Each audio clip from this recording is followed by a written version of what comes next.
tout instant, tout honneur. C'est pas la première fois qu'elle a monté sur ce podium, elle l'a déjà fait à de multiples occasions.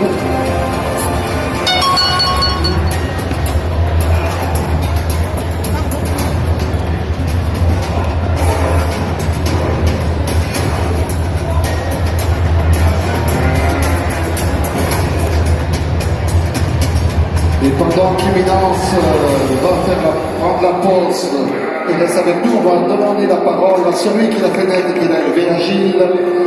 Gilles est doué de nous dire un petit peu comment il l'a choisi, comment il l'a élevé, et puis pourquoi il élève aussi des Bleus du Nord.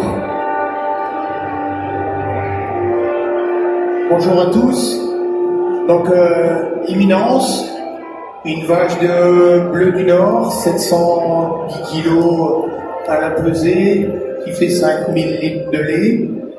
C'est une vache qui est très très calme. Elle est très curieuse normalement. Voilà, elle vous regarde par exemple. C'est un animal c'est une race qui est présente dans mon cheptel depuis très longtemps. Mes parents avaient déjà la Bleu du Nord, mes grands-parents.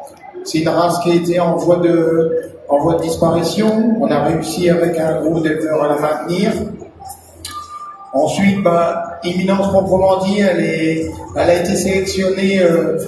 Le protocole, c'était de déposer un dossier de candidature en présentant la race, l'élevage de où l'égérie allait provenir, ainsi que son éleveur. Et donc on a été sélectionné au niveau de la race, et ensuite ça a été à l'éleveur et à l'OS, à l'organisme donc de sélection, de choisir Éminence.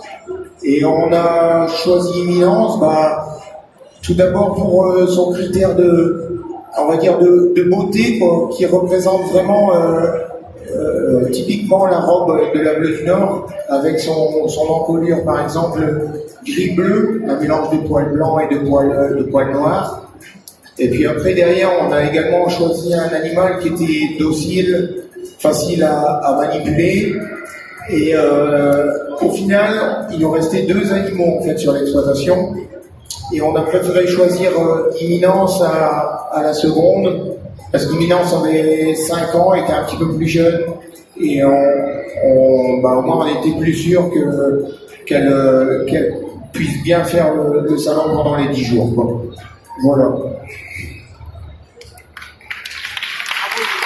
Merci, je pense qu'on peut applaudir notre ami représentant et les éleveurs de la race Bleu du Nord. À travers son témoignage, je voyais aussi que c'est pas que pour la production qu'ils ont des animaux. Avant tout, ils y passent un temps inconsidérable. Il y a des liens qui se lient entre leurs animaux et eux. C'est vrai pour les bovins, c'est vrai pour les ovins, pour les caprins, pour les chevaux. Ça fait aussi ce qui est la particularité d'être éleveur aujourd'hui en France. Eh bien, nous allons maintenant accueillir et poursuivre ce défilé en faisant défiler devant vous des animaux qui appartiennent à la catégorie des races laitières rustiques. Elles se caractérisent par un niveau de production inférieur aux autres races laitières spécialisées que nous verrons tout de suite après, et qui par contre ont aussi un développement musculaire